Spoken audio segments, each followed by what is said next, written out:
Hey everybody, the new newsletter for the summer just dropped, the Undertale Deltarune Summer 2024 newsletter, and it's got a little bit of interesting information I'd like to go over. So, it begins by saying, making great overall progress. As of the time of writing this newsletter, which is the 23rd of July, all the maps are done, the battles are playable, and only 2 cutscenes need small improvements. 1 battle needs to be balanced and the visuals need to be completed. 1 battle needs a better background, 2 battles are having their ending sequences improved, and there's still some things to polish and finish. But that is getting pretty close now to like a fully feature-complete chapter, which is pretty quick considering that Chapter 4 hasn't been in development for that long, so I imagine it's a little bit on the smaller side compared to something like Chapter 2. 3 of my friends were able to play through the entirety of the unfinished Chapter 4. All of them liked it and didn't have any major criticisms. Whew! Except for one friend who keep mentioning that I should name all of the chairs because of the existence of Chairiel implies that all the other chairs should have names as well. I'm probably not going to do that. If you don't know, Toriel's chair internally is referred to as Chairiel, and in both Undertale and Deltarune, and it's very humorous. I'm not sure if Chapter 2 is still the longest chapter, but Chapter 3 and 4 together are definitely longer than 1 and 2 combined. Thinking about that is kind of crazy. That sounds about right. Chapter 1 is pretty short, all things considered. When you're just blazing through it, it's about 20 minutes long. A little longer than that, like half an hour if you're blasting through it.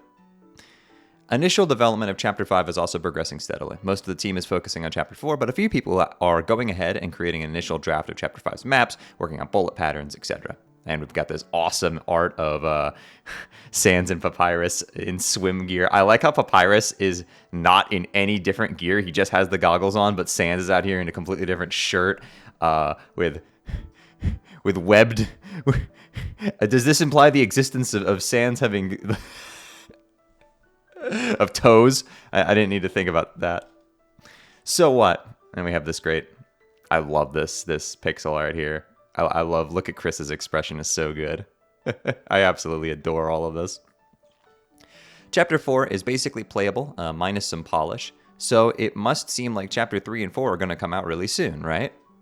Actually, the release is still far away. We've gotten 3 months closer, but it's still far. Why? How does that horrible, despair-inducing, teeth-gnashing fact that keeps me up at night make any sense at all? I want them up now. Well, I'll tell you. What's left before release? That's right, creating the chapters is only the first step. Releasing the chapters is a whole other ordeal. Here we have Dark World gamers. To mirror this image of the roaring fire, we've got Ralsei with a tiny little flame on his cap, and they're cooking dark candies, it looks like. Joey, I don't think you're supposed to cook the candy bars. It wouldn't be such a big deal if the game was free. But since this is going to be our first big paid release since Undertale, we really have to take the extra time to make sure it's perfect. Our goal is simultaneous console and PC release in both English and Japanese. So, what do we have to do? Well, it's long, so click below if you're curious. Alright. Quests to release, Chapter 3 and 4. Quest 1, Guinea Pig Syndrome. Also, calling them quests feels like it is targeted towards me. That's right. The first quest we have to clear, regardless of any way that we want to release anything. We have to be the guinea pig for a brand new function of Game Maker. Yes, Yo-Yo Games, the creator of our engine Game Maker, are adding a special new function to it just for us. This is a new command for Game Maker called Game Change. It allows you to separately launch different games that you've created in Game Maker and even works on console.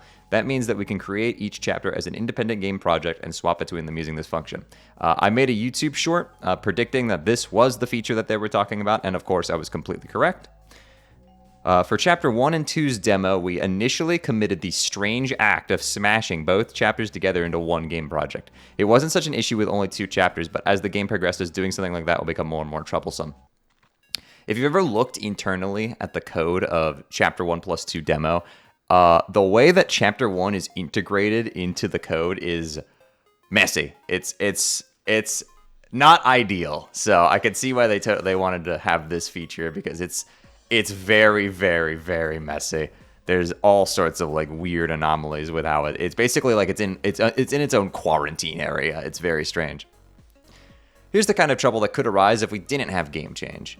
When editing the combined project, we wouldn't know if anything during the process might have inadvertently affected anything at any other point in the game. So each time we patched any chapter, we'd have to test all the chapters all over again. If you've ever worked in game development or on a project, spaghetti code strikes us all at some point. It's even happened to me while working on Calamity Mod. Game Maker would potentially be slow to run the game with content on the scale of 3 chapters or more. And on the player's side, initial loading of the game would potentially take longer and longer as we add more chapters. Deltarune's load times are pretty, there's an initial load when the game launches, and it's pretty short, all things considered, but it could get obnoxiously long. So this is definitely for the better. Anyway, the point is, with this command, we have a solution to all of those issues. With one caveat. This new function is, well, brand new. It has never been tested broadly on many computers and platforms before. Therefore, we would soon like to ask for your help testing it. Its estimated Game Maker will be updated with a new command within the next few weeks. At that time, we will put out a version of Chapter 1 and 2 that uses it, along with some more detailed instructions about testing. For future updates on this topic, just keep your eyes on the official Undertale Twitter. In case you don't have a Twitter account, I'm happy for you. Also, Based, still calling it Twitter. It's not X, it's Twitter. So yeah, I will be absolutely all over this when it comes out. I'll be doing my tests. I did my part. All right, we got Quest 2, make the console versions. Since our goal is a simultaneous console and PC release, we will have to make console versions of Chapter 3 and 4. It's no problem to get the game running on console at this point, but making sure there's no differences or bugs between the console and PC version will still take a bit of time. Each console manufacturer also has their own special rules and standards, so we will have to update the game to reflect those things appropriately. We will begin focusing on this as the PC version is reaching completion. Quest 3, Legend of Localization. Which is also the name of a very cool book series. Undertale has been featured before. There was an awesome Legends of Localization book on Undertale that is a great read if you're ever curious about the process. I own it and I've read it, and it's seriously really, really good. I would check it out. And a lot of people in the fan base looked at the book to try to pick it apart for lore things and then disregarded the actual content of the book. It's genuinely a really, really insightful read. If you're ever curious about the process of localizing a game, and Undertale's a bit of a unique circumstance because it's one of the few games that's actually going from English to Japanese.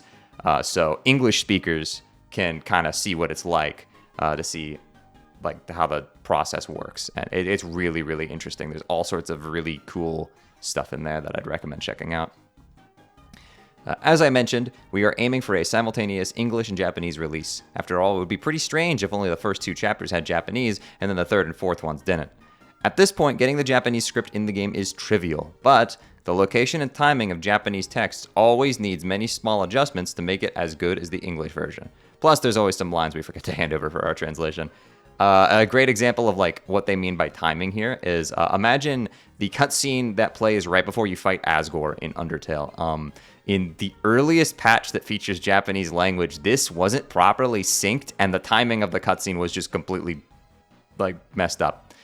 It was actually good for speedruns because it saved 10 seconds, but the whole dramatic effect is almost completely ruined.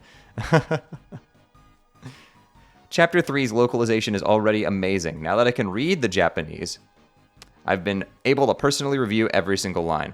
Oftentimes, the phrasing in the English is very vague, so I try to clarify everything I can for the translation team. I know localization isn't something that interests most people that much, but I'm really proud. Original creators are very rarely involved in the translation process of their works this closely. Yeah, that's true. Most original game creators hand off to a studio for localization. There's whole localization departments you usually hand a game over to. It's rare for a creator to be this involved because most people who create games don't speak multiple languages on the level like this. So it's very cool to see Toby hands-on throughout the whole approach. Reading the Japanese and English versions side by side could be a great way to study, although rules card might make you stupider. Okay, so we got a couple of lines here, seemingly from Chapter 3. Here's El Nino, one of the weather twins. So I assume, this is the system text. This is the check text, I'd imagine, that you see when you recruit them. As you can see El Nina. Here's the check. the weather girl who really makes it rain, like with water though.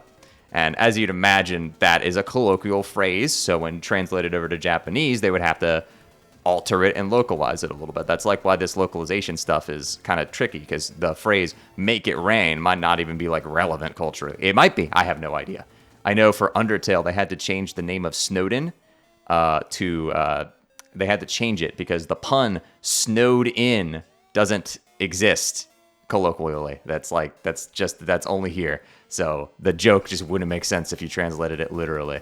You have to take a lot of liberties when localizing games, and it's a very delicate process. There's a lot that goes into it. It's kind of been a hot button topic on Twitter lately because some people have been talking about, we should replace it with machine direct translations, and you would lose out on so much meaning if you did that. There's so many jokes that just wouldn't make any sense or not land at all. We got La Nino here. Being alone, I assume this is like their what do they like, and the element text from like the what do they call it, the place where you get all the recruits together, the cafe. Yeah, they have like the element text. I hope the element system actually like comes up more than it does in the current game. Let's see, we got Ralsei text here. Chris, get ready for another fight. And then you got rules text. Ha! Quell your mouth, my dearest Bimbito. We're just hereth for the snacks. I imagine translating this text is like really, really difficult. We got Lancer text here. Want them treat to the trade? Which is, I assume, from his bakery. And then we got a new item, it seems. The Ginger Guard, a steel bangle tempered by extreme flame. Its shape is humanoid in nature. If you're curious what the hashtag here is, this is system dialogue. This would indicate a line break. So if you're wondering why that's there, that's not a typo. That's like actual, just like, there's control characters in the text in order to make like line spaces happen, to make character expressions happen. That's what all these like E's are. As you see here, like the E2, E6, those are portraits, I believe, if memory serves me correct, if I'm looking through Undertale's code. Let's see, we got Susie saying, look, I punched through a guy. A bigger one could make Chris. And then you got the check for the shadow guys. Or I thought they were shadow men, but turns out they're shadow guys. Battling's just a side gig. Playing on the stage is the dream. These are those guys that were shown off way back when in the sweepstakes. Anyway, the localization of Chapter 4 will need to be completed before the chapter's release. By the time you read this, I hope that we've already started. I think the characters will be easier to localize than Chapters 2 or 3, so hopefully it will be smooth. We got Quest 4, bug hunting, and yeah, I'd imagine Spampton was a nightmare to localize. I would imagine like that was really, really difficult. I can't read Japanese, so I have no idea how Spampton was handled in Japanese, but I would love to look through it someday, because honestly, that sounds like a nightmare with all like the references that he does all the time, constantly. Quest 4, bug hunting.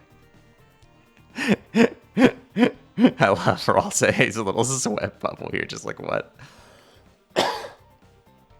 Releasing a game properly means trying to hunt down every major bug you can find. Fortunately, we have a dedicated company that will test our game and help. A group of professionals will play the game cumulatively hundreds of times in both English and Japanese, and on every console. They're taking my job from me, guys. Of course, we can't do this until everything else is finished. After all, any change to a project could inadvertently cause an issue. For example, making changes for console could make bugs on PC, making changes for JP could make bugs on EN, etc. So this will be one of the final steps. Quest 5, even more. And there's a few more things to think about too. Get the game reviewed by the rating boards, like ESRB, PEGI, etc. Complete the soundtrack and get it ready for release. Make the trailer and release materials. And more. I love Toby doing stuff like this. It's so silly. But yeah, there's a lot that goes into releasing a paid product. Putting it together. So, those are the main steps to getting 3 and 4 ready for release. The order kind of looks like this. Testing new function, which is the game change thing. Complete untested Chapter 4 English PC version. Console ports, Japanese version, and other stuff. Bug testing, and release. We'll let you know the progress of each of these things going forward. That's it for this page. All right, we got closing thoughts here.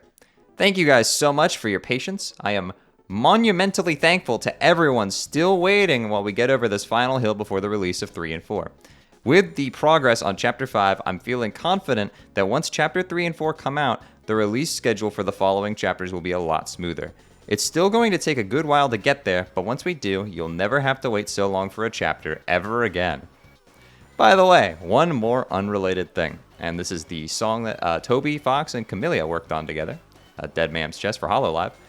Camellia and I created a song for the legendary pirate. I'm not even going to try. Hosho? I hope I'm saying that correctly. It's got an amazing music video, so check it out. If you haven't listened to this already, it's a good listen. And the animation is very, very good for the music video. I can't play it, obviously. Marine's desire was to help us create a boss song about her, a serious, intense song that doesn't pull any gags at all. As a song reference for this, they sent me Megalovania. Anyway, I tried my best to make something cool. That's got to be funny. It's like, hey, can you make the song sound like this? And it's your song that they list. Marine's basic concept for the story was about her fighting with a ghost version of herself. Camellia and I actually ended up fleshing out the story concept while writing the song, and it ended up being used as the basis for the video. Some of the more creative highlights include, there's a moment where the two Marines' faces become close in the middle of battle, Ghost Marine special attacks, and the plot twist. Alright, now it's time to set sail. I'll give another update in September. And the newsletter concludes with Spampton being tried for his war crimes.